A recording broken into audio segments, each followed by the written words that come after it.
মাশাআল্লাহ, বাংলাদেশের গ্রামাঞ্চল দেখেন, বাড়ির আঙিনায় ধান ক্ষেত, কত সুন্দর সবুজ সুফলা ধানের ক্ষেত, দেখতে অসাধারণ লাগছে। গ্রামীণ শুনশান পরিবেশ,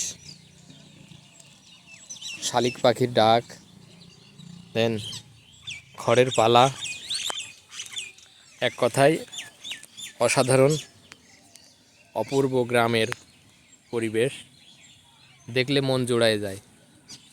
একেই বলে সবুজ বাংলা, সবুজে শ্যামলে অপূর্ব